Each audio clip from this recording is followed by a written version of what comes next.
제크랑! 이 미친 게 끝장이야! 혜진아, 그만해, 백구야! 안 돼, 혜진아. 아버지, 이놈이 내 발목을 물었어! 제사상 앞에서 피를 보게 하지 마라.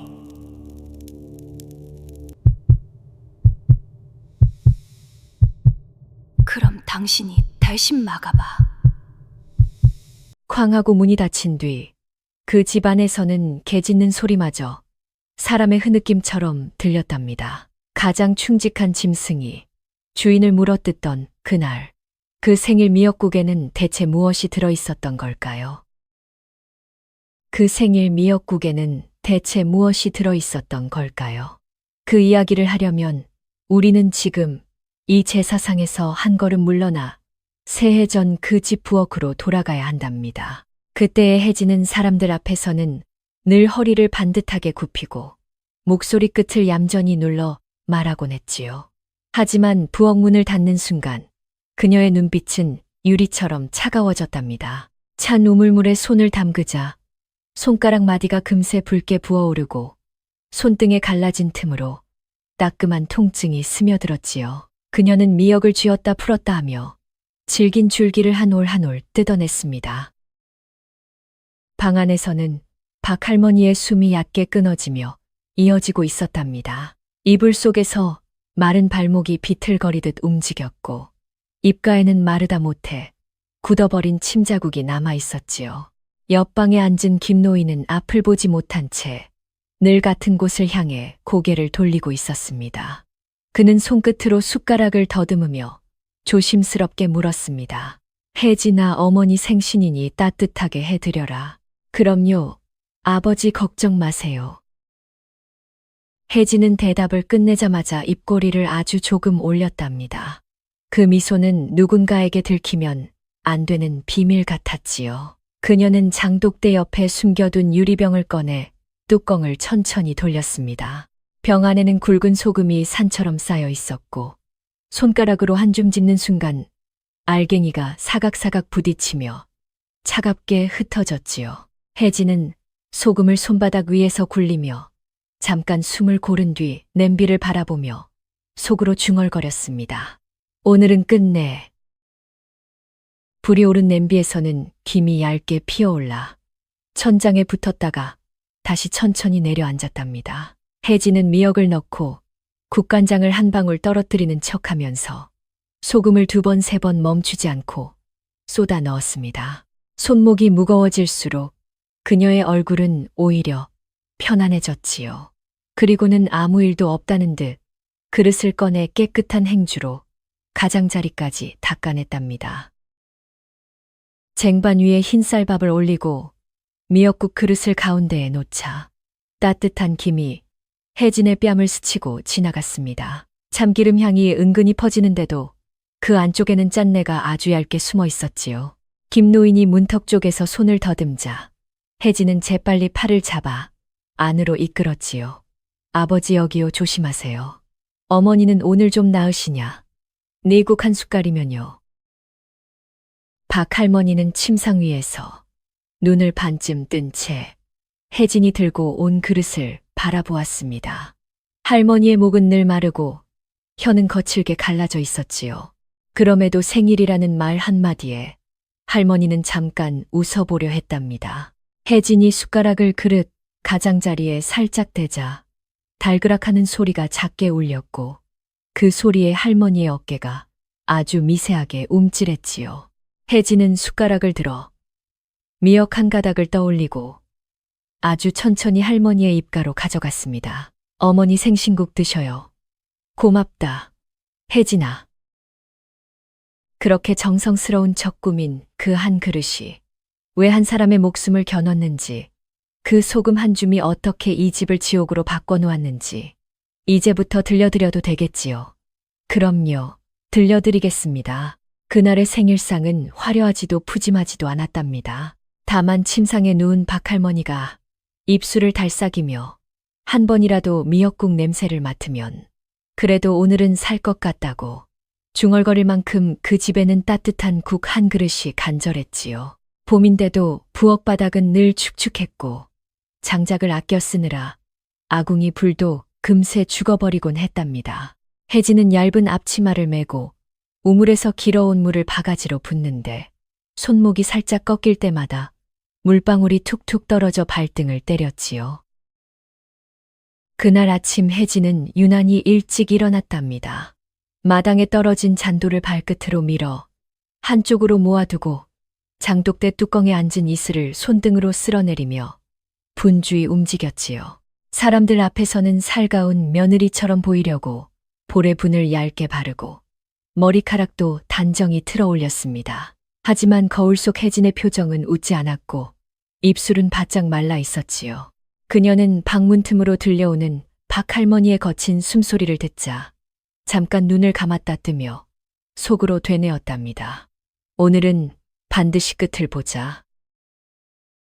미역은 찬물에 담가두면 검푸른 빛이 천천히 살아나는데 혜진은 그걸 손가락 끝으로 쓸어 올리며 길게 늘어진 줄기를 뚝뚝 끊었답니다. 젖은 미역이 도마 위에서 미끌미끌 움직이자 그녀는 칼을 더 세게 눌러 쓱쓱 썰었지요. 냄비에 참기름을 한 숟갈 두르고 미역을 볶을 때면 고소한 향이 먼저 코를 간지려야 정상인데 말입니다. 그날은 이상하게도 혜진의 숨결이 먼저 냄비 위로 내려앉았고 그 숨결이 고소함을 덮어버리는 것 같았지요. 그녀는 국간장을 한두 방울 떨어뜨리는 척하면서도 눈은 계속 방문 쪽으로 향해 있었습니다. 방문 밖에서 김노인의 지팡이가 바닥을 더듬는 소리가 들려왔답니다. 그는 앞이 보이지 않으니 발끝으로 문턱을 찾고 손으로 벽을 짚으며 부엌 앞에 섰지요. 혜진아, 어머니 생신이니 국은 부드럽게 끓여라. 네, 아버지 걱정 마세요. 미역도 잘게 썰었어요. 김노인은 그 말에 안도한 듯 고개를 끄덕이며 마른 기침을 한 번 하고는 다시 방으로 돌아갔답니다. 그 뒷모습을 바라보던 혜진의 눈에서 잠깐 빛이 꺼졌지요. 그러고는 장독대 뒤쪽 남들이 잘 보지 못하는 그늘에서 유리병 하나를 꺼냈습니다. 병 속에는 굵은 소금이 돌멩이처럼 가득했는데 혜진이 손을 넣어 한 줌 집어 올리자 알갱이들이 사각사각 부딪히며 손바닥을 긁었답니다. 그 소리가 어찌나 또렷한지 마치 누군가의 이가 갈리는 소리처럼 들릴 정도였지요. 혜진은 소금을 손가락 사이로 흘려보내며 잠깐 미소를 지었습니다. 입꼬리는 올라가는데 눈동자는 움직이지 않았고 그 눈동자에는 생일도 어머니도 따뜻함도 없었답니다. 그녀는 소금을 냄비 위로 가져가 망설임 없이 쏟아부었습니다. 그런데 거기서 끝이 아니었지요. 혜진은 병을 다시 기울여 두 번째 한 줌을 떠올렸고 이번에는 작은 사기 그릇에 소금을 담아 양을 가늠했답니다. 소금이 그릇에 닿을 때마다 딱딱한 소리가 났고 그 소리에 혜진의 입꼬리가 아주 조금 더 올라갔지요. 그녀는 그 사기 그릇을 냄비 가장자리로 가져가 흰 알갱이를 천천히 흘려보냈습니다. 김 사이로 소금이 사라질수록 국물은 더 맑아 보였고 맑아 보일수록 더 잔인해지는 것 같았답니다. 국은 곧 보글보글 끓기 시작했지요. 거품이 가장자리에 생기며 위로 올라왔다가 혜진이 국자를 넣어 휘휘 저으면 다시 가라앉았습니다. 그녀는 불을 한 번 줄였다가 다시 올리며 마치 온도를 맞추는 사람처럼 침착했답니다. 그 사이 혜진은 밥솥 뚜껑을 열어 쌀알을 손끝으로 비벼보았고 아직 덜 익은 걸 알자 물을 한 모금 더 부었습니다. 물이 쌀 사이로 스며들며 차르르 소리를 내는데도 그녀의 마음은 조금도 젖지 않았지요. 그녀는 국물 한 방울을 숟가락 끝에 떠서 혀끝에 대보았는데 보통 사람이라면 인상을 찌푸릴 만큼 짠맛이 찌릿하고 퍼졌을 겁니다. 그런데 혜진은 오히려 고개를 아주 조금 끄덕였답니다. 혜진은 마지막으로 참기름을 한 방울 더 떨어뜨려 향을 입히고 파를 송송 썰어 위에 얹었습니다. 겉으로 보기에는 그저 정성 들인 생일국 같았고 그릇 가장자리에는 국물 자국 하나 남기지 않으려고 행주로 쓱쓱 닦았지요. 이 집에 시집 오던 날, 박 할머니가 며느리에게 먼저 미역국을 떠주며 잘 살자고 손을 잡아주었던 기억이 아주 짧게 스쳐갔답니다. 그러나 혜진은 그 기억을 곧장 삼켜버리듯 고개를 돌렸지요. 방 안의 박 할머니는 그 시간에도 깨어 있었답니다. 오래 누워 지내다 보니 등은 땀과 약냄새에 눅눅했고 베개짓에는 머리카락이 듬성듬성 붙어 있었습니다. 할머니는 목이 늘 마르다 못해 아프다고 했는데도 물을 마시면 금세 기침을 하며 사례가 들곤 했지요. 그날이 생일이라는 걸 기억하는지 할머니는 두 손을 가슴께 모으고 한참을 눈만 깜빡였습니다. 그 눈빛은 누군가를 기다리는 눈빛이었고 그 기다림에는 미안함이 섞여 있었답니다. 혜진이 쟁반을 들고 방문을 밀어 열었을 때 따뜻한 김이 먼저 방 안으로 스며들었습니다. 김은 할머니의 코끝을 스치고 곧장 식어버린 이불 위로 내려앉았지요. 혜진은 쟁반을 상위에 조용히 내려놓고 숟가락을 집어들며 아주 상냥한 목소리로 말했습니다. 어머니 생신이잖아요. 한 숟갈만 드셔요. 박 할머니는 그 말에 힘겹게 웃으며 대답했답니다. 고맙다, 혜진아. 내가 참 고생이 많다. 그런데 말입니다. 혜진이 떠올린 첫 숟가락에는 미역만 있는 게 아니었답니다. 바다에서 건져 올린 검은 잎 사이로 굵은 소금의 그림자가 보이지 않게 숨어 있었지요. 혜진은 할머니의 입가에 숟가락을 가져가며 손목을 아주 천천히 꺾었습니다. 마치 도망갈 틈을 주지 않겠다는 듯, 마치 숨 쉴 틈을 허락하지 않겠다는 듯 말이지요. 박 할머니의 목젖이 꿀렁거리며 움직였고 그 순간 할머니의 눈동자가 아주 작게 흔들렸답니다. 입안에 닿기도 전에 짠내가 코로 훅 올라왔으니까요. 할머니는 본능처럼 고개를 살짝 돌려 피하려 했지만 혜진의 손은 그보다 더 빨랐지요. 혜진은 상위에 놓인 이불 끝을 살짝 끌어당겨 할머니의 턱 아래로 받쳐놓고 숟가락을 다시 들어 올렸습니다. 그 한 숟갈이 이 집의 죄를 처음으로 목 안쪽에 들이밀던 순간이었지요. 그리고 그 다음 순간에는 박 할머니가 그 짠맛을 뱉어내려 할 때 혜진이 어떤 얼굴로, 어떤 손으로, 어떤 힘으로 막아섰는지 바로 그 이야기가 시작된답니다. 혜진이 떠올린 숟가락이 할머니의 입술에 닿자 박 할머니는 본능처럼 혀끝을 오므렸답니다. 따뜻해야 할 국물이 입안으로 스며드는데도 그 안쪽에서는 칼날 같은 짠맛이 먼저 번져왔지요. 할머니는 눈을 한번 크게 깜빡이고는 삼키지 못한 채 목구멍 앞에서 멈춰 섰습니다.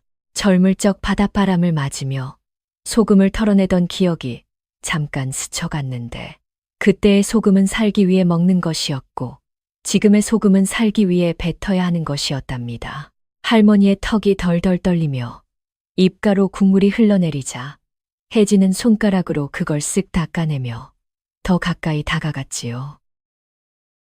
어머니 왜 그래요? 뜨거워서 그래요. 박 할머니는 대답 대신 고개를 저었답니다. 입안에서는 혀가 타는 것처럼 마려웠고 침은 마르는데도 짠내가 코로 훅 치고 올라왔지요. 할머니는 혀끝으로 미역을 밀어내며 뱉어내려 했습니다. 그 순간 혜진의 손이 번개처럼 움직였답니다. 혜진은 할머니의 턱을 한 손으로 감싸쥐고 다른 손으로 입가를 눌렀지요. 부드럽게 다독이는 척하면서도 손바닥에 힘줄이 팽팽하게 솟아오르는 게 보일 정도였답니다. 할머니의 숨이 막히자 가슴이 들썩이며 마른 기침이 새어나왔습니다. 혜진아, 물. 혜진은 웃었답니다. 웃음이 따뜻해서가 아니라 할머니가 더 서러워지게 만드는 웃음이었지요. 그녀는 물그릇을 집어들었다가 일부러 조금만 입술에 대고는 다시 내려놓았습니다. 그러곤 할머니의 귀 가까이 얼굴을 가져가 아주 작은 목소리로 속삭였지요. 아무도 듣지 못하라고. 오직 이 방 안에 두 사람만 알라고 말입니다. 할머니는 그 말이 끝나기도 전에 눈물이 뺨을 타고 흘렀고 눈물에 섞인 국물까지 짜게 느껴졌답니다. 삼켜요, 어머니. 오늘은 꼭 삼켜야 해요. 박할머니는 손을 허공에 더듬으며 혜진의 팔을 밀어내려 했지요. 하지만 오래 누워지는 팔은 힘이 없었고 손가락은 마른 나뭇가지처럼 가볍게 떨리기만 했답니다. 할머니는 혀로 입천장을 긁으며 숨을 찾으려 했고 목구멍은 한 번, 두 번 꿀렁거리며 억지로 국물을 넘기려 했습니다. 그런데 그 짠맛이 목 안쪽으로 내려가는 순간 할머니의 몸이 갑자기 활처럼 휘었지요. 가슴이 쿵하고 내려앉는 듯 했고 머릿속에서는 피가 끓어오르는 것처럼 뜨거워졌답니다. 귀에서는 윙하는 소리가 울리고 눈앞은 뿌옇게 번졌지요. 혜진은 그런 할머니의 반응을 지켜보며 손을 더 세게 눌렀습니다. 입을 막힌 사람은 숨을 쉬려고 턱을 움직이는데 혜진은 그 움직임을 미리 읽고 따라가며 눌러버렸지요. 할머니가 고개를 돌리면 팔꿈치로 맞고 몸을 비틀면 무릎으로 침상을 눌렀답니다. 겉으로는 며느리가 시어머니를 안아주는 모양새였지만 안쪽에서는 숨을 빼앗는 싸움이 벌어지고 있었지요. 박할머니의 손이 혜진의 손목을 붙잡자 혜진은 잠깐 눈을 가늘게 뜨고는 그 손을 천천히 떼어냈습니다. 마치 어린아이의 장난을 정리하듯 너무나 태연하게 말이지요. 할머니는 혀끝을 깨물어 버릴 듯 힘을 줬는데도 입안에 퍼지는 것은 피맛이 아니라 소금맛뿐이었답니다. 그때 옆방에서 김노인의 목소리가 들려왔답니다. 그는 벽에 기대어 앉아 멀리서 들려오는 기침 소리를 국이 뜨거워서 나는 소리로 착각했지요. 눈이 보이지 않는 사람은 마음으로 먼저 안심해 버리기도 하잖아요. 김노인은 손바닥으로 무릎을 한 번 쓸고 입술을 축이려고 마른 침을 삼키며 물었습니다. 어머니는 잘 드시냐? 맛있다고 하시냐? 혜진은 숨을 고른 뒤 방 안의 공기를 한 번 삼킨 것처럼 말끝을 부드럽게 만들었답니다. 그녀는 할머니의 머리맡을 쓰다듬는 척하며 입가를 눌러 더 강하게 막고 있었지요. 그리고는 문 쪽을 향해 밝게 대답했습니다. 네, 아버지. 어머니가 너무 감동하셔서 눈물이 나신대요. 김노인은 그 대답에 낮게 웃으며 그래, 우리 어머니도 아직 살아계시구나 하고 믿어버렸답니다. 그는 손끝으로 방바닥의 결을 더듬으며 마치 그 결이 아내의 손등인 양 어루만졌지요. 그 순간 박할머니는 남편을 부르고 싶어도 부르지 못한 채 눈동자만 문 쪽으로 굴렸습니다. 몸을 비틀어 벽을 한 번만 두드리면 될 것 같은데 어깨는 납처럼 무겁고 손목은 풀린 실처럼 축 늘어져 있었지요. 가슴 속에서는 억울함이 끓어올라 울컥했는데도 목구멍은 소금에 쓸린 듯 바짝 마르며 소리 대신 쉰 숨만 새어나왔답니다. 그 말이 끝나자 박할머니의 눈이 크게 떠졌습니다. 감동이 아니라 공포로 뜬 눈이었지요. 할머니는 소리를 내고 싶었지만 입이 막혀 있으니 목 안에서만 끓는 소리가 올라왔습니다. 혀는 굳고 턱은 저려오고 숨은 점점 짧아졌지요. 할머니는 마지막 힘을 모아 혜진의 손등을 꼬집었는데 혜진은 미간을 한번 찌푸리더니 곧바로 다시 웃었습니다. 그 웃음이야말로 할머니에게는 칼보다 더 깊이 박히는 것이었답니다. 박할머니의 가슴이 크게 들썩이더니 어느 순간부터는 들썩임이 멈췄지요. 숨이 들어오지 않으니 몸은 스스로를 살리려고 발버둥 치다가 결국 힘이 빠져버렸답니다. 머릿속에서 쿵쾅거리던 심장 소리도 점점 멀어졌고 관자놀이가 터질 듯 아프던 열감도 서서히 식었습니다. 손끝의 감각은 얼음물 속으로 빠지는 것처럼 사라졌지요. 입가로 흘러내리던 국물이 이불 위에 번지며 식어가는데 혜진은 그걸 행주로 닦아내듯 손가락으로 문질렀습니다. 그리고는 할머니의 턱에서 손을 떼고 아주 조용히 숟가락을 내려놓았지요. 혜진은 할머니의 손목을 잡아 맥을 더듬어 보다가 아무것도 잡히지 않자 고개를 끄덕였답니다. 어머니 이제야 조용해졌네요. 혜진은 할머니의 눈꺼풀을 손끝으로 살짝 눌러 감기게 했답니다. 그 손길은 간호처럼 부드러웠지만 그 부드러움이 더 소름 끼쳤지요. 그녀는 이불을 목까지 올려주고 옷깃을 가지런히 펴고 머리카락 한 올까지 정리했습니다. 그리고는 상위에 떨어진 미역 한 가닥을 집어 그릇 안에 다시 넣고 그릇 가장자리를 깨끗이 닦아냈지요. 방 안은 잠깐 고요해졌고 그 고요 속에서 할머니의 입안에 남은 짠내가 마치 집 전체를 적시는 것처럼 느껴졌답니다. 혜진은 문 밖으로 나가기 전 침상 아래에 웅크리고 있던 늙은 백구를 힐끗 바라보았지요. 백구는 꼬리를 흔들지도 못한 채 눈만 깜빡였는데 그 눈빛이 꼭 사람처럼 젖어 있었답니다. 혜진이 문을 닫고 나가자 김노인은 방 밖에서 다시 한번 물었습니다. 어머니는 잠드셨냐고, 조금만 쉬시면 되겠냐고 말이지요. 그런데 그때부터였답니다. 이 집안의 공기가 짠맛으로 굳어버리기 시작한 게 말입니다. 그때부터였답니다.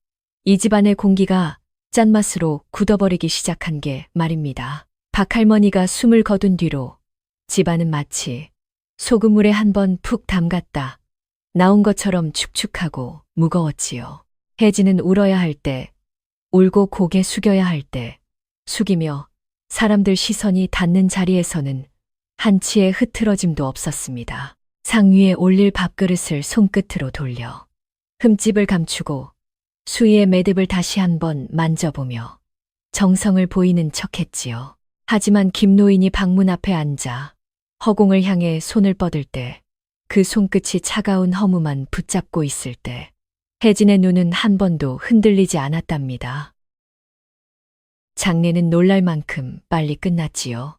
사람들은 슬픔보다 바쁨을 먼저 꺼내 들었고 서둘러 절하고 서둘러 돌아섰습니다. 마당에 남은 발자국, 자국이 채 마르기도 전에 부엌에서는 다시 밥물이 오르고 쌓아둔 그릇에서는 물비린내 같은 습기가 올라왔답니다. 김노인은 아내의 관이 나가는 소리를 듣고도 앞을 보지 못하니 그 장면을 마음으로만 그려야 했지요. 그는 문턱에 손바닥을 대고 한참을 가만히 있었는데 그 손바닥이 떨리는 걸 혜진은 못 본 척했습니다. 그리고는 아주 다정한 말투로 집안일을 정리하자고 살아있는 사람은 먹고 살아야 한다고 말했지요. 그날 밤 늙은 백구는 마당 한쪽에서부터 꼼짝하지 않았답니다. 평소 같으면 사람들 발소리만 들려도 꼬리를 흔들며 다가왔을 텐데 그날은 고개만 낮춘 채 바닥을 코끝으로 문질렀지요. 흙냄새와 향냄새가 섞인 그 바닥을 마치 잃어버린 무언가를 찾는 사람처럼 더듬었습니다. 혜진이 가까이 가면 백구는 몸을 웅크렸다가 한 발짝 뒤로 물러섰고 눈을 깜빡이지 않은 채 혜진의 발목만 올려다보았답니다. 그 눈빛이 이상했지요. 짐승의 눈이라기보다는 말을 삼킨 사람의 눈처럼 젖어 있었으니까요. 다음 날 아침이 되자 백구는 밥그릇 앞에도 오지 않았습니다. 혜진이 국물이라도 떠주려 그릇을 밀어 놓았는데도 백구는 코끝만 가까이 대고는 고개를 돌렸지요. 마치 짠내가 두려운 것처럼, 마치 그 냄새만 맡아도 목이 막히는 것처럼 말입니다. 백구는 마당의 햇빛을 피해 처마 밑으로 기어들어가 배를 바닥에 붙이고 숨만 얕게 쉬었습니다. 몸이 늙어 관절이 아픈 개들은 가끔 그런다며 혜진은 대수롭지 않게 넘기려 했지요. 하지만 그날 백구의 숨은 너무 조용했고 눈꺼풀은 너무 무거워 보였답니다. 하루가 지나도록 백구는 거의 움직이지 않았지요. 물을 떠다 대면 혀끝으로 한두 번 핥다가 이내 멈추어 버렸습니다. 김노인이 방 안에서 백구 이름을 부르면 평소에는 발톱 소리가 달려오곤 했는데 그날은 아무 대답이 없었답니다. 김노인은 문턱에 앉아 손을 내밀며 중얼거렸지요. 백구야 어디 있니? 이리 와서 얼굴이라도 만져보자. 그 목소리는 애써 태연했지만 끝이 조금 떨렸습니다. 백구는 처마 밑에서 눈만 굴려 김노인 쪽을 바라보다가 아주 작게 숨을 내쉬었지요. 그 숨이 마치 사람의 한숨처럼 길게 빠져나와 듣는 사람 마음까지 축 처지게 만들었답니다. 그리고 그 다음 날이었지요. 이상한 일이 벌어졌답니다. 새벽 공기가 아직 차가울 때 백구가 갑자기 몸을 일으키려 했습니다. 앞발로 바닥을 밀어 올리고 뒷다리를 모으는데 한쪽 다리가 늦게 따라왔지요. 백구는 몸을 비틀며 3번, 4번 중심을 잡으려 했고 그때마다 어깨가 덜컥거리며 내려앉았습니다. 그러다 겨우 일어서자 백구는 한쪽 다리를 살짝 끌며 걸었습니다. 그 다리를 끄는 모양이 어찌나 낯설지 않은지 마치 박할머니가 침상에서 내려올 때 늘 하던 그 걸음과 닮아 있었답니다. 김노인이 아내가 생전에 방안을 더듬어 걷던 소리를 기억하듯 백구의 몸짓도 그 기억을 건드렸지요. 백구는 곧장 방 안으로 들어갔습니다. 김노인이 있는 곳으로 마치 그 자리가 자기 자리였다는 듯 조용히 기어 들어갔지요. 그리고는 침상 아래 가장 어둡고 가장 안전한 틈에 몸을 숨겼습니다. 김노인이 손을 뻗어 바닥을 더듬자 백구는 고개를 살짝 내밀어 그 손끝에 이마를 대었답니다.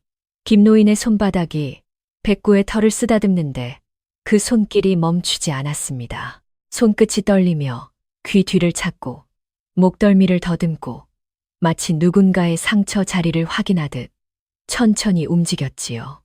백구야, 너도 무섭니? 백구는 대답 대신 김노인의 손바닥에 얼굴을 더 깊이 밀어 넣었습니다. 그 순간 백구의 눈이 반짝였는데 그 반짝임이 꼭 눈물처럼 맺혀 있었답니다. 집에 낯선 사람이 찾아오면 백구는 이상하게도 짖지 않았지요. 보통 개라면 낯선 냄새에 먼저 으르렁거리기 마련인데 백구는 숨을 죽인 채 귀만 움직였습니다. 대신 혜진이 부엌에서 그릇을 부딪히거나 항아리 뚜껑을 여는 소리가 나면 백구의 몸이 먼저 굳어버렸습니다. 침상 아래에서 낮고 짧은 숨이 새어나오고 목 안쪽에서 무언가가 꿀렁거리듯 울컥하는 소리가 났지요. 그건 짖음이 아니라 말을 삼킨 사람이 억울함을 참을 때 내는 소리와 비슷했답니다. 김노인은 그 소리를 듣고도 그게 개의 울음인지 사람의 탄식인지 가늠하지 못한 채 그저 백구의 등을 쓰다듬으며 달래곤 했습니다. 혜진은 처음에는 그 모습을 비웃었지요. 늙은 개 하나에 기대는 꼴이 우습다고. 짐승이 무슨 소용이냐고 말입니다. 하지만 시간이 지나도 백구가 김노인 곁을 떠나지 않자 혜진의 입가에서 미소가 조금씩 사라졌습니다. 백구는 마당에도 나가지 않고 부엌에도 가까이 오지 않고 오직 김노인의 다리 근처에만 머물렀지요. 혜진이 김노인 곁으로 다가가면 백구의 눈이 천천히 들어올려 혜진을 따라왔습니다. 그 눈빛이 꼭 말하는 것 같았답니다. 여기서는 안 돼. 그 사람은 건드리지 마. 라고 말이지요. 혜진은 그 눈빛이 거슬렸고 그 거슬림이 점점 분노로 변해갔답니다. 그때는 아무도 몰랐지요. 그 늙은 개가 이 집에서 앞으로 벌어질 더 큰 죄를 온몸으로 막아내려 하고 있었다는 것을 말입니다.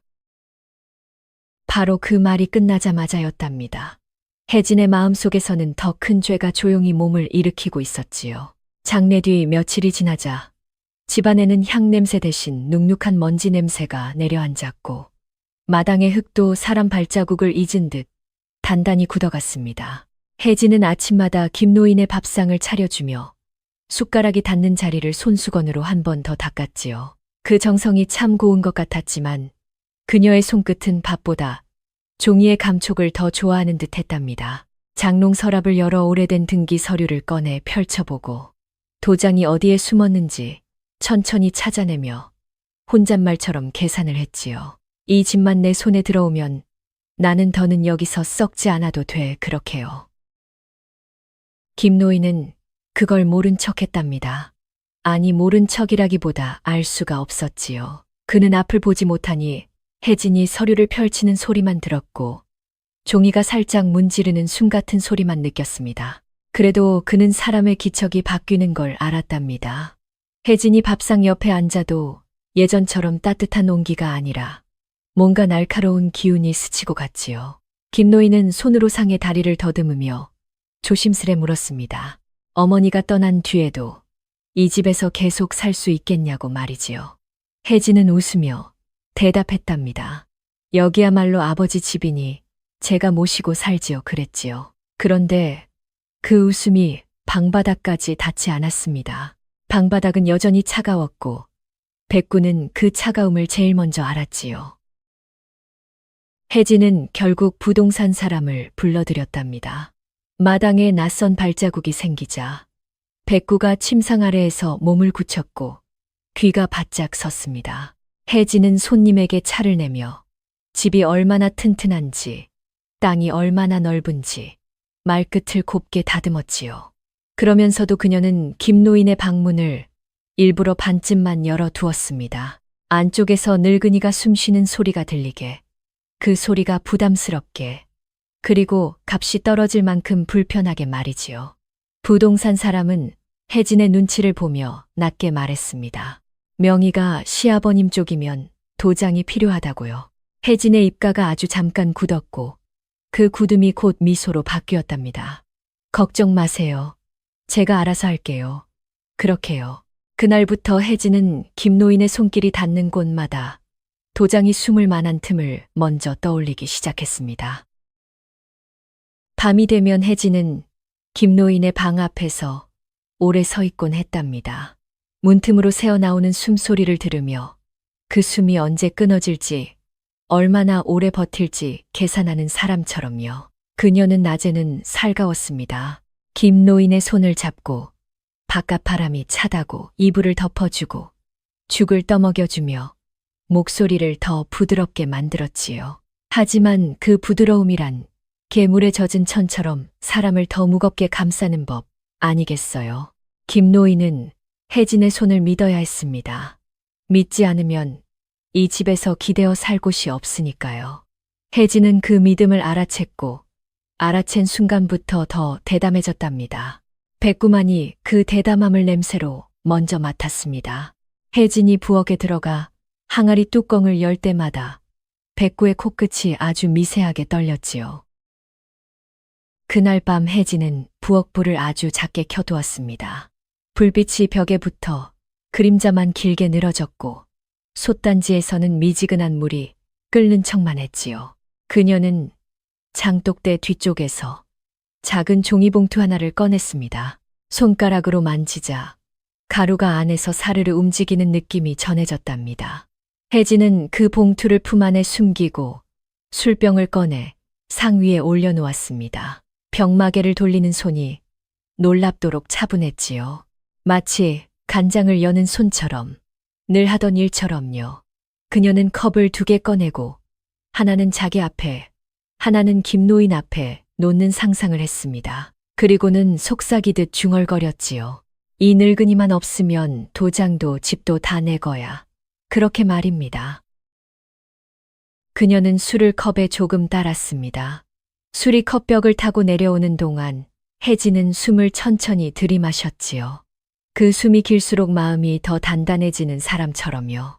혜진은 종이봉투를 찢어 가루를 아주 조금 집어넣었습니다. 손가락 끝에서 하얀 가루가 떨어질 때 혜진은 눈도 깜빡이지 않았답니다. 그녀는 젓가락으로 살짝 저었습니다. 가루가 술 속에서 뭉쳤다가 풀어지고 다시 가라앉는 걸 끝까지 지켜봤지요. 그러고는 컵을 코앞까지 가져가 냄새를 맡았습니다. 아무 냄새도 없다는 듯 혜진은 고개를 끄덕였고 그 끄덕임이 마치 판결처럼 차가웠답니다. 그녀는 자신의 컵에는 아무것도 넣지 않았고 그 차이를 너무도 당연하게 받아들였습니다. 다음 날 아침, 혜진은 김노인에게 유난히 상냥했답니다. 김노인의 손톱을 다듬어주고 손등의 주름을 따뜻한 물수건으로 닦으며 목소리를 꿀처럼 느렸지요. 김노인은 그 상냥함이 고마워서 혜진이 하는 말을 그대로 믿었습니다. 오늘은 기운이 없으시니 한 잔만 드시면 속이 풀린다고 말이지요. 김노인은 잠깐 망설였습니다. 술은 어머니가 살아있을 때도 늘 한 번씩 말리던 것이라서요. 그 망설임이 혜진에게는 시간을 끄는 돌멩이처럼 거슬렸답니다. 그녀는 웃으며 아주 부드럽게 김노인의 손목을 잡아 끌었습니다. 아버지 한 잔만 드세요. 어머니도 하늘에서 기뻐하실 거예요. 김노인은 그 말에 고개를 끄덕였지요. 혜진은 술잔을 들고 방 안으로 들어갔습니다. 백구는 침상 아래에서 그 순간을 지켜보고 있었답니다. 혜진의 발걸음이 다가올수록 백구의 눈이 더 젖어갔고 숨이 더 짧아졌지요. 혜진이 술잔을 상 위에 내려놓을 때 컵바닥이 나무를 살짝 눌렀습니다. 그 작은 압력에도 백구의 몸이 움찔했답니다. 김노인은 손을 더듬어 잔의 위치를 찾았습니다. 손끝이 유리의 차가움을 만지는 순간 그의 입술이 아주 살짝 떨렸지요. 혜진은 그 떨림을 보고도 아니 보고 있는 듯 하면서도 아무렇지 않게 말했습니다. 천천히 드시라고. 제가 옆에 있다고 말이지요. 김노인은 두 손으로 잔을 감싸 쥐었습니다. 잔이 그의 손바닥 안에서 조금 흔들렸고 그 흔들림이 방 안 공기를 흔드는 것처럼 느껴졌답니다. 그는 잔을 들어 올렸습니다. 혜진은 숨을 멈췄고 백구는 침상 아래에서 눈을 크게 떴지요. 잔이 김노인의 입술에 닿기까지 그 짧은 거리가 어째서 그렇게 길게 늘어지는지 그때의 방안은 마치 시간이 굳어버린 것 같았습니다.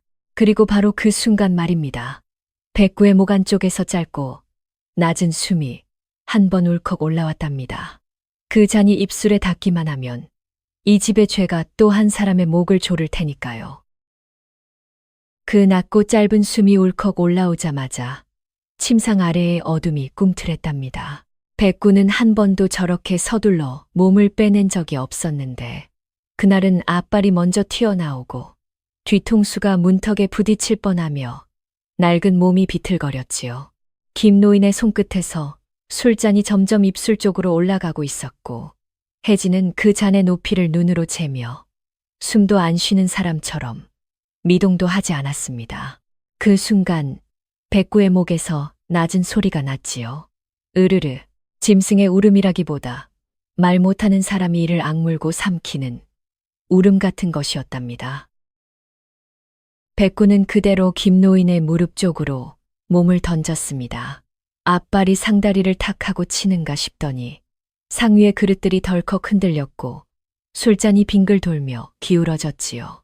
잔 가장자리에 맺힌 액체가 먼저 뚝뚝 떨어지고 이내 바닥으로 한 줄기 흘러내렸답니다. 김노인은 깜짝 놀라 잔을 놓칠 뻔하며 두 손을 허공에 더듬었습니다. 상이 한쪽으로 기울며 숟가락이 굴러가 탁탁 부딪혔고 술병도 옆으로 넘어져 입구가 바닥을 할 듯 질질 끌리며 방바닥을 번들번들하게 적셨지요. 백구야, 이 미친 것아 뭐 하는 짓이야. 혜진의 목소리는 방 안을 갈랐답니다. 그 목소리 속에는 놀람보다도 들켜버렸다는 분노가 더 짙게 묻어 있었지요. 그녀는 재빨리 술병을 세우려다가 흘러내린 술자국을 보고 손을 멈췄습니다. 그 짧은 틈에 백구는 김노인의 다리 앞을 가로막고 섰답니다. 백구의 몸은 늙어 털이 듬성듬성하고 등뼈가 만져질 만큼 말라 있었는데 또 그 순간만큼은 작은 산처럼 버티고 있었지요. 김노인은 상황을 알 수 없어 바닥에 손바닥을 짚고 숨을 고르며 물었습니다. 무슨 일이냐고 잔이 왜 떨어졌냐고 말이지요. 아버지, 괜찮아요. 백구가 갑자기 날뛰어서요. 제가 정리할게요. 혜진은 말끝을 부드럽게 만들며 김노인의 어깨를 살짝 누르려 했습니다. 그런데 백구가 그 손길을 알아챘는지 몸을 반쯤 틀어 혜진 쪽을 향해 이빨을 드러내지도 않은 채 목 안쪽에서 또 한 번 울음을 뽑아냈답니다. 으르르. 그 소리는 길지 않았습니다. 짧게 끊어지듯 마치 목구멍이 막힌 사람의 신음처럼요. 혜진은 그 소리에 한 걸음 물러섰다가 곧바로 얼굴이 굳었지요. 그녀의 눈동자가 백구의 젖은 눈을 찌르듯 바라보았습니다. 그 눈이 꼭 말하는 것 같았답니다. 지금 그 잔을 막아야 한다고 말이지요. 혜진은 방구석에 세워둔 막대기를 집어들었습니다. 손잡이를 쥐는 손가락에 힘줄이 불끈 솟았고 손등의 핏줄이 도드라졌답니다. 그녀는 막대기를 한 번 공중에서 휘둘러보며 백구의 눈앞으로 천천히 가져왔지요. 백구는 뒤로 물러서지 않았습니다. 대신 몸을 더 낮추고 김노인의 무릎을 가리듯 앞가슴을 바닥에 붙이며 한쪽 귀를 축 늘어뜨렸답니다. 그 모습이 얼마나 애처로웠는지 보는 사람 마음을 흔들 법도 했지만 혜진의 눈은 조금도 흔들리지 않았지요. 비켜. 안 비키면 정말로. 말이 끝나기도 전에 막대기가 내려왔습니다. 탁하고 둔탁한 소리가 났고 백구의 몸이 순간 움찔했습니다. 그러나 백구는 혜진을 향해 달려들지 않았답니다. 이빨을 꽂지도 않았고 발톱으로 긁지도 않았지요. 그저 입을 벌려 낑 하고 아주 작게 울었습니다. 그 울음은 방바닥에 떨어지는 물방울처럼 가늘고 끊어져서 오히려 더 사람을 서럽게 만들었답니다. 김노인은 그 소리에 몸을 떨며 손을 뻗어 백구의 등을 찾았습니다. 그는 백구의 털을 쓰다듬으려 했는데 술에 젖은 바닥이 미끄러워 손이 헛돌았지요. 백구야, 왜 그러냐? 어디 다쳤냐? 김노인의 목소리에는 겁과 애정이 섞여 있었습니다. 백구는 그 목소리를 듣자 고개를 아주 조금 들었습니다. 그리고는 김노인의 손등에 코를 대고 짧게 숨을 불어넣었지요. 따뜻한 숨이 닿는 순간 김노인은 무언가를 깨달은 사람처럼 입술을 떨었습니다. 이 아이가 나를 막고 있구나. 그렇게요. 하지만 그는 그 이유를 알 수 없었고 백구도 말로 설명할 수 없었답니다. 백구가 말하고 싶었던 것은 분명했지요. 그 잔은 마시면 안 된다. 그 술은 목을 태울 것이다. 그게 혜진의 죄다 말입니다. 그런데 백구의 입에서는 사람 말이 아니라 또다시 으르르 하는 거친 숨만 새어나왔습니다. 목구멍에서 긁히는 소리가 나며 죽은 사람이 살아있는 사람에게 신호를 보내려는 듯 했지요. 혜진은 그 거친 숨을 듣고 더 흥분했습니다. 그녀는 막대기를 다시 들었고 이번에는 백구의 옆구리 쪽을 노려 세게 내리쳤답니다. 백구의 몸이 옆으로 밀리며 바닥을 긁었고 발이 헛디디며 휘청했지요. 그때도 백구는 김노인 쪽으로 몸을 굴려 자신의 등으로 노인의 다리를 가렸습니다. 혜진이 막대기를 내릴수록 백구는 더 작게 몸을 말아 더 넓게 김노인을 감싸려 했답니다. 그 모습이 꼭 어머니가 마지막에 이불을 목까지 끌어올려 주던 그 자세와 닮아 있었지요. 혜진은 그 닮음을 본 듯 눈을 크게 떴다가 이내 이를 악물었습니다. 그래, 네가 이렇게 나오겠다 이거지. 좋아. 내일부터는 내 발로 내 집안을 돌아다니지 못하게 해줄게. 혜진은 그렇게 말하고는 바닥에 쏟아진 술을 헝겊으로 대충 문질렀습니다. 그녀는 술 냄새가 사라지기 전에 김노인의 코가 먼저 알아챌까봐 창문을 조금 열어 바람을 들였지요. 백구는 몸을 떨며도 김노인의 곁을 떠나지 않았답니다. 김노인은 혜진이 치우는 소리를 들으며 조심스레 다시 물었습니다. 술은 어디 갔냐고, 자기가 마실 수 있겠냐고 말이지요. 혜진은 잠깐 침묵했다가 웃음으로 덮었습니다. 오늘은 그만하시라고 내일 더 좋은 걸 드리겠다고요. 그 웃음 속에는 내일이면 끝낸다는 약속이 숨어 있었답니다. 그날 밤 혜진은 장독대 옆에서 쇠사슬을 꺼내는 꿈을 꾸듯 혼잣말을 되뇌었습니다. 백구를 묶어두면 방 안은 다시 조용해질 거라고, 김노인의 손은 다시 도장을 찾게 될 거라고 말이지요. 백구는 그 말을 알아듣는 듯 침상 아래로 몸을 끌고 들어가면서도 눈을 감지 않았습니다. 그 눈은 여전히 젖어 있었고 젖은 눈동자 속에는 말하지 못한 말들이 꾹꾹 눌려 쌓여 있었답니다. 그렇게 말하지 못한 말들이 눈동자 속에 눌려 쌓여 있을 때 다음날 아침 혜진은 정말로 장독대 옆에서 쇠사슬을 꺼내 들었답니다. 차가운 쇠덩이가 손바닥에 닿자마자 혜진의 입꼬리가 아주 조금 올라갔지요. 백구는 사슬이 끌려 나오는 소리를 들으며 귀를 한 번 떨었는데 그 떨림이 꼭 사람이 한숨을 삼키는 것처럼 보였답니다. 혜진은 백구의 목줄을 잡아 끌어 마당 한쪽 구석에 묶어두고는 아무 일도 아니라는 듯 손을 쓱쓱 털어버렸지요. 그리고 사흘째 되는 날이 왔습니다. 집 안팎에는 제사 준비가 번잡하게 돌아가고 새벽부터 솥뚜껑이 덜컹거리며 부엌에서 칼소리가 탁탁 울렸답니다. 마당에는 이웃들이 들락날락했고 담장 밖에서는 친척들의 말소리가 웅성웅성 번져 들어왔지요. 누군가는 장지문을 열어 바람을 빼려다 문짝이 끼익 울리고 누군가는 마루 끝에 신발을 벗어놓으며 흙먼지를 툭툭 털었습니다. 김노인은 방 안에 앉아 발걸음 소리만으로도 누가 화를 숨기고 누가 웃는지 가늠했는데 사람이 많아질수록 혜진의 목소리가 더 젖어든다는 것 또한 느낄 수밖에 없었습니다. 백구는 사슬에 묶인 채로도 김노인의 방 쪽을 향해 몸을 비스듬히 두고 눈꺼풀을 천천히 내렸다 올리며 그 소란을 견뎠지요. 제사상이 차려질 무렵 향냄새가 방바닥까지 스며들고 촛불이 흔들릴 때마다 벽에 그림자가 길게 늘어났습니다. 흰밥 위로 김이 얇게 올라오고 막 지져낸 전의 기름 냄새가 달큰하게 퍼지는데도 그 사이로 미역국에서 올라오는 짠내가 유독 날카롭게 찔렀답니다. 작은 그릇들이 부딪혀 짤랑 소리를 내는 사이 혜진의 울음이 위로 덮여 올라왔지요. 아이고, 어머니 하고 길게 늘어지는 울음인데도 눈물은 바닥에 떨어지지 않는 울음이었습니다. 제가 어머니를 얼마나 모셨는데요. 밤새 물도 떠다 드리고 약도 챙기고 손발도 닦아드리고요. 혜진은 두 손을 비비며 사람들 앞에 무릎을 꿇었고 친척들은 고개를 끄덕이며 혜진을 칭찬하는 말도 했습니다.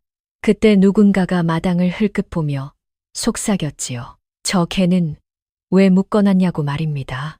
혜진은 울음 사이로 웃음을 살짝 섞어 대답했답니다. 요즘 이상해요. 사람만 보면 으르렁거리고 괜히 날뛰어서요. 어른들 다치실까 봐요. 그 말이 끝나자마자 마당 구석에서 백구의 숨이 한번 거칠게 새어 나왔습니다. 낮게 울컥거리는 소리였지요. 백구는 몸을 일으키려다 늙은 다리가 바로 펴지지 않아 잠깐 휘청거리며 다시 주저앉았는데 그 모습이 초라해 보이자 사람들은 더 쉽게 잔인해졌답니다. 그런데 말입니다. 혜진이 제사상 앞에서 절을 올리며 어머니 이름을 부르던 바로 그 순간이었지요.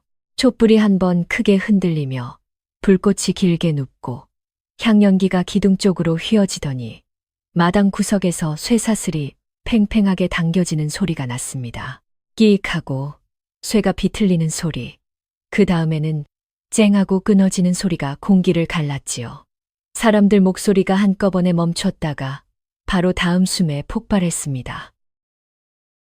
어머모야, 개가 풀렸어. 백구가 사슬을 끊고 뛰쳐나왔답니다. 흙을 박차고 달리는데 발톱이 퍽퍽 박히며 흙이 튀었고 사람들은 놀라 뒷걸음질치다 서로의 어깨를 부딪혔지요. 누군가의 팔꿈치가 촛대에 스치며 촛농이 뚝 떨어지고 향꽂이가 넘어지며 제가 바닥에 흩어졌습니다. 의자가 넘어지며 쿵 소리가 나고 그 위에 그릇이 떨어져 와장창 깨졌지요. 아이고 내 발하고 울부짖는 소리 잡아라 하고 질러대는 소리가 한꺼번에 터졌습니다. 백구는 사람을 향해 이빨을 드러내지도 않았습니다. 대신 곧장 제사상으로 달려갔지요. 상 위에는 미역국이 놓여 있었고 그 위로 김이 얇게 올라오며 잔잔해 보였는데 백구가 상다리를 차는 순간 모든 것이 뒤집혔답니다. 상이 덜컹 들리며 그릇들이 한꺼번에 미끄러졌고 술잔이 굴러떨어지며 짤랑짤랑 울었습니다. 미역국 그릇이 바닥으로 떨어져 쾅하고 터지자 뜨거운 국물이 사방으로 튀며 사람들의 발등을 적셨지요. 누군가는 국물에 미끄러져 엉덩방아를 태치며 욕을 뱉었고 누군가는 바닥에 퍼진 미역을 밟아 발이 들러붙는다고 소리쳤습니다. 짠내가 확 퍼졌습니다. 바닷물처럼 쓰고 짠 냄새가 순간 코를 막아 목구멍까지 따갑게 올라왔답니다. 미친 개야, 제사상을 엎었네. 이런 천벌받을. 사람들이 동시에 소리치며 달려들었습니다. 누군가는 백구의 목덜미를 잡으려 손을 뻗고 누군가는 발로 차려 했지요. 백구는 그 손을 피하며 상위에 앞발을 올린 채로 김노인의 방문 쪽을 한번 돌아보았습니다. 젖은 눈이 번들거리며 빛을 먹었는데 꼭 이제라도 알아달라고 매달리는 눈빛이었답니다. 하지만 그 눈을 본 사람은 없었습니다. 모두가 소리만 들었지요. 개가 날뛰는 소리, 그릇 깨지는 소리, 사람들의 욕설이 한꺼번에 얽혀 마당을 꽉 채웠습니다. 혜진은 그 소란 속에서도 제일 먼저 목소리를 잡아 올렸습니다. 얼굴을 가린 채 울먹이며 외쳤지요. 저것 좀 잡아주세요. 저 개가 어머니 제사 망치려고 일부러 그래요. 저 미친 것 저거 보세요. 그 말에 사람들의 분노가 더 끓었습니다. 굵은 몽둥이가 들려오고 돌멩이가 손에 쥐어졌답니다.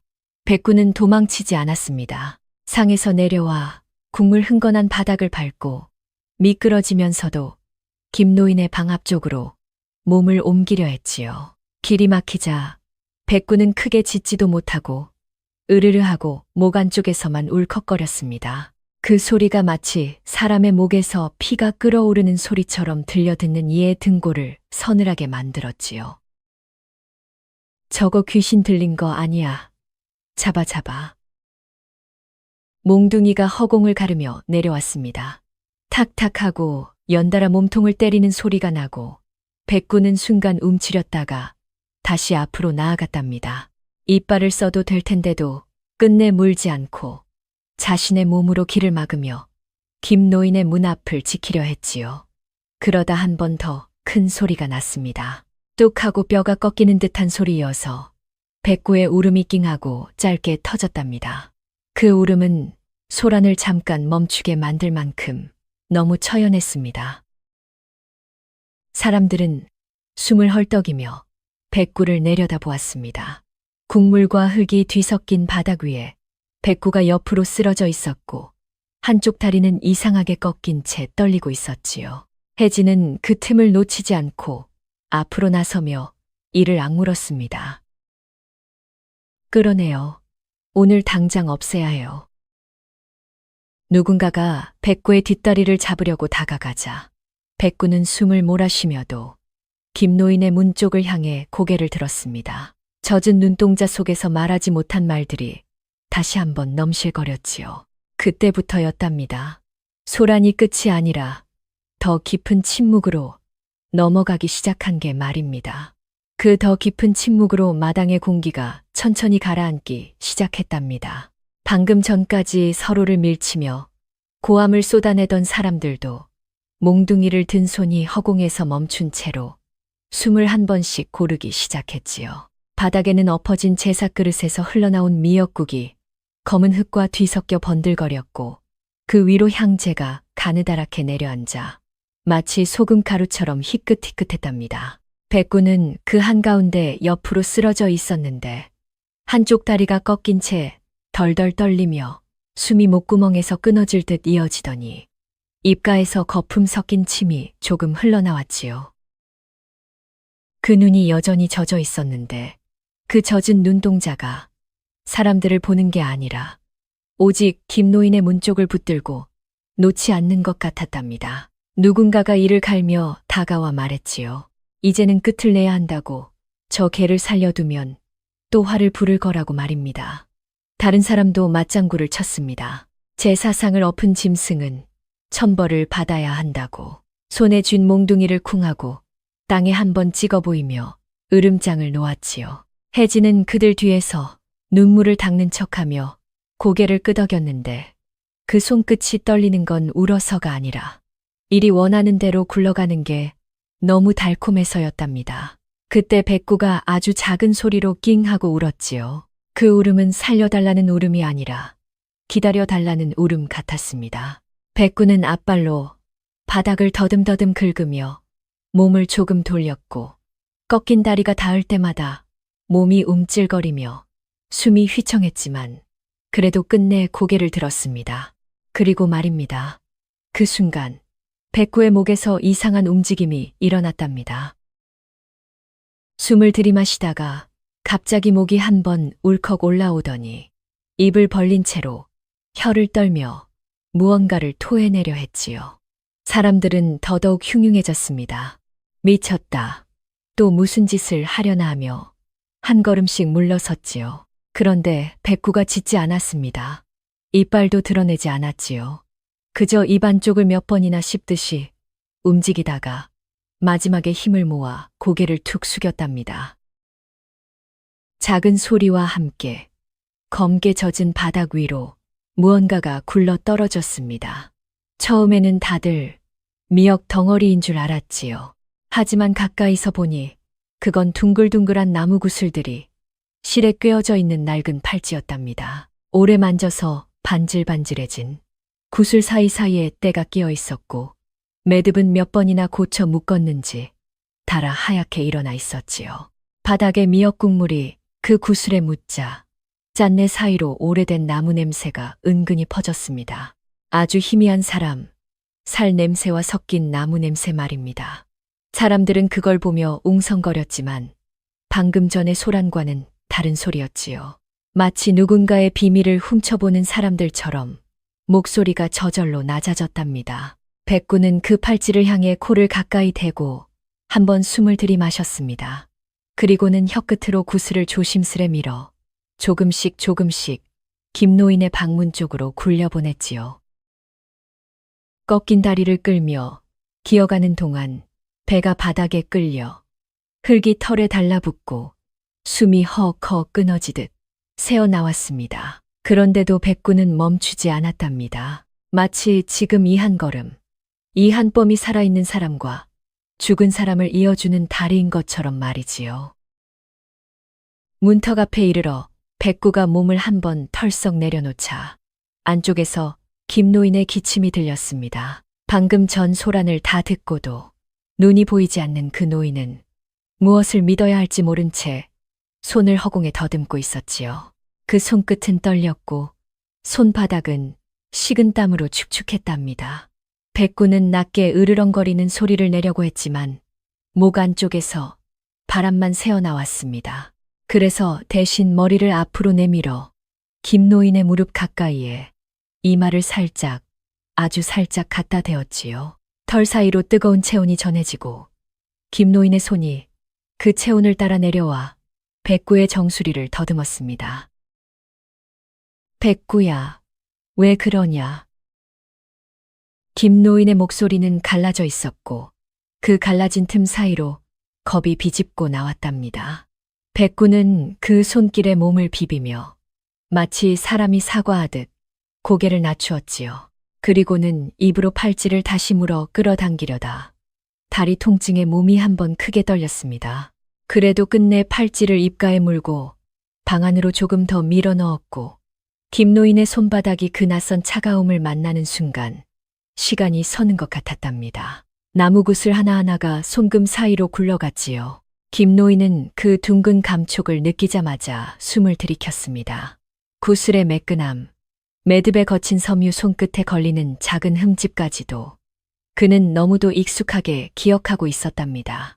그 팔찌는 아내가 박씨 할머니가 병상에서도 손목에 걸고 있던 물건이었지요. 김노인은 입술을 달싹이며 이름을 부르려 했지만 목이 막혀 소리가 나오지 않았고 대신 손으로 팔찌를 꼭 쥐었습니다. 그 힘이 얼마나 간절했는지 구슬이 삐걱하고 서로 맞부딪히는 소리가 났답니다.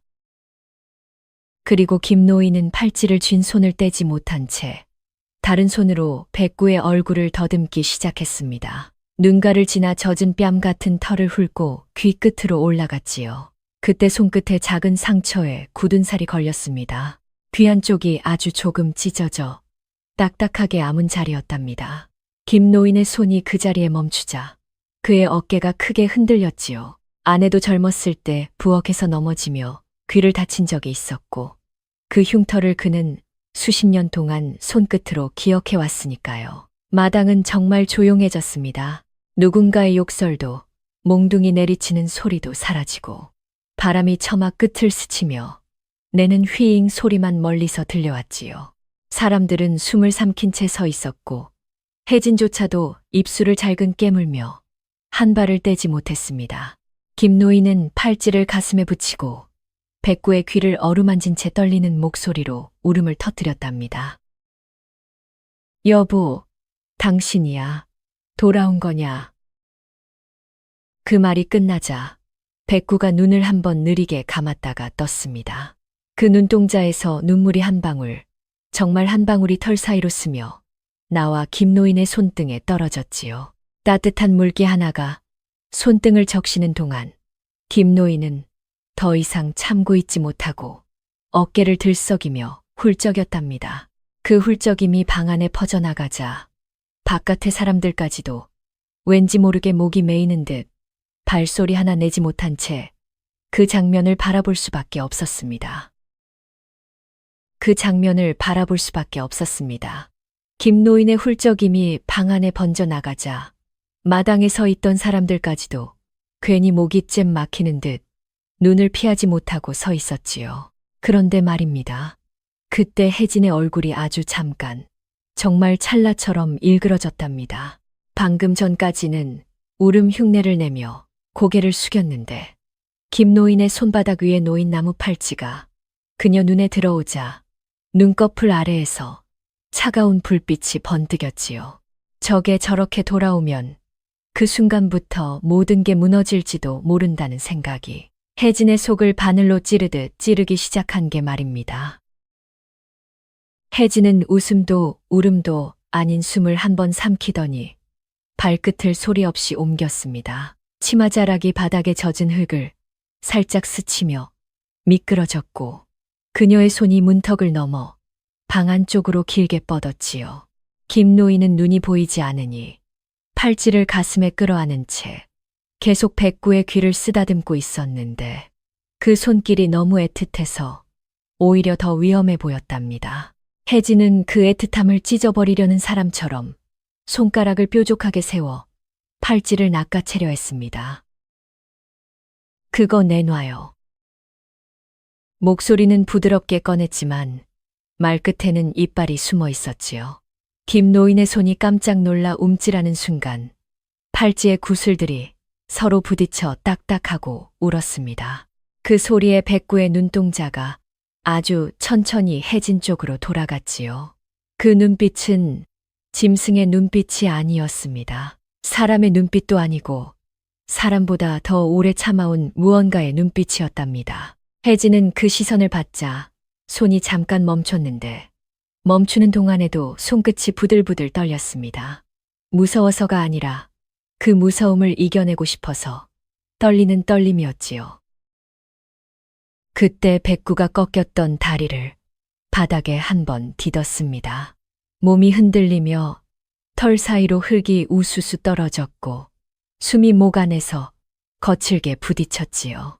사람들은 또다시 몽둥이를 쥐었지만 이상하게도 이번에는 누구도 먼저 달려들지 못했습니다. 백구는 몸을 일으키며 김노인의 무릎에서 천천히 떨어졌고 앞발 두 개를 허공으로 들었다가 비틀거리듯 균형을 잡았답니다. 그리고 말입니다. 믿기 어렵겠지만 백구가 두 뒷다리로만 서기 시작했지요. 마치 사람처럼 허리를 펴려는 것처럼 몸통이 쭉 올라갔습니다. 꺾인 다리는 분명 아팠을 텐데도 그 아픔을 뚫고 올라오는 힘이 뼛속에서 우지끈 소리를 내는 것만 같았답니다. 혜진은 그 꼴을 보자 입술이 하얗게 질렸습니다. 그녀는 본능처럼 뒤로 물러서려 했지만 발이 젖은 바닥에 미끄러져 한순간 휘청했지요. 그 휘청임 사이로 백구의 입이 벌어졌습니다. 이빨을 드러내며 짖으려는 게 아니었습니다. 입 안쪽이 이상하게 뒤집히는 것처럼 목구멍 깊은 곳에서 무언가가 끓어오르는 듯 했답니다. 혀가 떨리고 침이 실처럼 늘어졌고 그 침 사이로 탁한 냄새가 섞여 나왔지요. 오래 굶은 짐승의 냄새가 아니라 죽을 때 삼킨 숨이 썩어붙은 냄새 같은 것 말입니다. 그리고 그 순간 백구의 목에서 소리가 났습니다. 짖는 소리가 아니었지요. 물을 머금고 목을 가글가글 헹구는 사람처럼 목 안쪽에서 그르륵 그르륵 걸린 숨이 올라오더니 끝내 말이 되어 튀어나왔습니다. 짜, 다 너무, 짜, 미역국이, 너무, 짜. 그 말이 끊어질 때마다 백구의 가슴이 크게 들썩였고, 목에서 거품이 한 번씩 울컥 올라왔습니다. 김노인의 손에서 팔찌가 툭 하고 떨어질 뻔했지요. 김노인은 귀로만 그 소리를 붙잡고 있었는데 얼굴이 순식간에 굳어버렸습니다. 그 소리는 낯설지 않았답니다. 박씨 할머니가 마지막에 입안 가득 들어찬 짠 국물 때문에 숨을 넘기지 못하고 목에서 올록볼록 끓는 소리를 내며 쓰러지던 그때의 소리와 너무 닮아 있었으니까요. 사람들 가운데 누군가가 숨을 들이켜며 말했다지요. 방금 걔가 말을 한 거냐고. 또 누군가는 입을 틀어막고 뒤로 한 걸음 물러섰습니다. 혜진은 손을 허공에 뻗은 채 눈동자만 미친 듯이 흔들렸답니다. 미친 거 아니야, 이거. 혜진이 떨리는 소리로 중얼거렸지만 백구는 그녀를 향해 다가가지 않았습니다. 대신 몸을 돌렸지요. 아주 빠르게 상처난 다리를 끌며 방향을 틀더니 두 발로 서 있던 자세가 무너져 내려도 상관없다는 듯 그대로 방 밖으로 뛰쳐나갔습니다. 문턱을 넘는 순간 앞발이 털썩 떨어지고 몸이 휘청했는데도 백구는 멈추지 않았지요. 마당을 가로질러 부엌 쪽으로 향하는 동안 사람들은 길을 비켰습니다. 누가 시킨 것도 아닌데 저절로 비켜섰답니다. 마치 백구가 달려가는 길이 진실이 달려가는 길인 것처럼 말이지요. 부엌 문이 반쯤 닫혀 있었는데 백구가 어깨로 문짝을 쿵 하고 밀어젖히자 안쪽에서 차가운 간장 냄새와 눅눅한 장독 냄새가 확 끼쳐 나왔습니다. 백구는 눈을 번뜩이며 장독대 쪽으로 곧장 갔고 혜진이 숨 넘어가는 소리로 뒤따라 들어오며 손을 뻗었습니다. 그녀는 백구를 붙잡아야 했습니다. 딱 하나 소금독만은 들키면 안 된다고 머릿속이 새하얘진 채로 말이지요. 그런데 백구가 소금독 앞에서 멈춰서더니 앞발로 땅을 긁기 시작했답니다. 긁고 또 긁고 발톱이 바닥에 닿을 때마다 끼익하고 소름 끼치는 마찰음이 났지요. 그 소리가 사람들 귀를 파고들었습니다. 백구는 숨을 몰아쉬며 상처난 다리를 한 번 더 딛고 소금독을 향해 몸을 내리꽂듯 들이받았습니다. 독이 흔들리며 뚜껑이 살짝 들렸고 그 틈으로 하얀 굵은 소금이 한 줌 사르르 흘러내렸습니다. 혜진은 그 하얀 걸 보자마자 얼굴이 까맣게 질렸고 손으로 뚜껑을 덮으려 달려들었지요. 하지만 백구가 그 손을 물지 않았습니다. 물면 끝이 날 텐데도 백구는 끝내 물지 못했지요. 대신 몸으로 혜진을 밀어냈습니다. 혜진이 뒤로 넘어지며 항아리 옆에 부딪히자 팔꿈치에서 둔탁한 소리가 났고 그 충격으로 소금독이 완전히 기울었습니다. 뚜껑이 탁 하고 떨어지며 하얀 소금이 폭포처럼 쏟아져 내렸답니다. 바닥에 떨어진 소금 위로 혜진의 손바닥이 푹 찍혔는데 그 손바닥에 소금 알갱이가 박혀 반짝거렸지요. 너무 하얘서 더 잔인해 보였습니다. 마당에서 따라 들어온 사람들 가운데 한 노인이 흘러내린 소금을 손끝으로 집어들었습니다. 굵고 단단하고 혀 끝에 닿으면 바로 아릴 것 같은 소금이었지요. 노인은 혀로 살짝 찍어보더니 얼굴이 일그러졌습니다. 그리고는 부엌 바닥에 묻어있던 미역국물 제사상에서 흘러들어온 그 검은 국물을 손가락으로 살짝 떠서 조심스레 혀 끝에 올렸답니다. 그 순간 노인의 눈이 번쩍 뜨였지요. 침이 한 번에 말라붙는 표정이었습니다. 바닷물이다. 이건 바닷물 맛이야. 그 한마디가 떨어지자 사람들 사이에 뜨거운 숨이 지나갔습니다. 누가 소리 지르지도 않았는데 공기가 갑자기 확 달아올랐지요. 누군가는 혜진을 바라보며 이를 악물었고 누군가는 김노인이 있는 방 쪽을 돌아보았습니다. 그리고 혜진은 바닥에 주저앉은 채로 소금투성이 손을 숨기려 했지만 손가락 사이로 하얀 알갱이가 계속 떨어졌습니다. 그녀의 입술이 달싹거렸습니다. 변명하려고 웃으려고 울려고 했겠지요. 하지만 그 어느 것도 제대로 나오지 않았답니다. 혜진의 목에서 방금 백구가 낸 것과 비슷한 마른 침 삼키는 소리만 꿀꺽하고 울렸을 뿐이었습니다. 그 꿀꺽임이 끝나기도 전에 마당에 서 있던 사람들이 하나둘씩 혜진을 향해 다가왔지요. 누군가가 숨을 들이켰다가 내뱉는 소리가 비늘처럼 마른 공기 위를 긁고 지나갔답니다. 젖은 흙을 밟는 촉촉한 감각과 제사 향이 타다 남긴 매캐한 냄새가 코끝을 찔렀지요. 누구는 손등으로 입가를 훔치며 눈을 흘렸고 누구는 이를 갈며 혀끝에 남은 짠맛을 캐나고 뱉어냈습니다. 혜진은 소금 묻은 손을 가슴께로 숨긴 채 젖은 땅바닥을 더듬어 뒤로 기어가려 했는데 등 뒤로 장독대의 차가운 그림자만 길게 늘어졌답니다. 네가 그 국을 그렇게 만들었냐? 낮고 굵은 목소리가 떨어지자 혜진은 고개를 세차게 저었습니다. 하지만 저으면서도 입술이 마르고 혀가 갈라져서 말이 나오지 않았지요. 그 틈을 파고들듯 누군가가 작은 대접에 남아있던 미역 국물을 떠서 혜진 앞에 내밀었습니다. 국물 위로 소금 알갱이가 반짝였고 냄새만 맡아도 목구멍이 오그라드는 듯했답니다. 한 번만 먹어봐라. 네가 준 맛이 뭔지. 혜진은 그릇을 밀치려다 손끝이 국물에 닿았고 뜨겁지도 않은데 손이 화들짝 떨렸습니다. 그 순간 김노인의 방 안에서 지팡이를 더듬는 소리가 탁탁하고 울렸지요. 김노인은 문턱에 멈춰 서서 공기 속의 짠 냄새를 들이마시고는 목이 메인 소리로 중얼거렸습니다. 여보, 그날도 이렇게 짰나? 그 한마디에 사람들의 분노가 더 또렷해졌고 혜진은 마침내 비명을 삼키듯 울음을 터뜨렸습니다. 울음이라기보다는 목구멍이 뜯겨나가는 소리였지요. 누군가는 혜진의 머리채를 잡아 끌지 않았습니다. 대신 발치에 흩어진 소금을 한 줌 집어 그녀 앞에 탁 던졌답니다. 하얀 알갱이가 혜진의 무릎 위에 떨어지며 마치 죄의 가루처럼 들러붙었습니다. 그날 이후로 혜진은 그 집에서 한 발자국도 편히 내딛지 못했지요. 마을 사람들은 우물가에서 혜진이 지나가면 물동이를 찐 돌려 세웠고 장터에서는 그녀가 손을 뻗기만 해도 물건을 친 치워버렸습니다. 불효한 년이라는 말이 바람보다 먼저 그녀 귀에 꽂혔고 혜진은 웃어 보이려다도 입안에서 짠 침이 고여 결국 고개를 숙일 수밖에 없었답니다. 무엇보다 무서운 건 아무리 입을 헹궈도 혀끝에 남는 그 맛이었지요. 물을 한 사발 들이켜면 잠깐 나아지는 듯 하다가도 다음 숨을 쉬는 순간 다시 소금이 목을 긁는 것처럼 아렸습니다.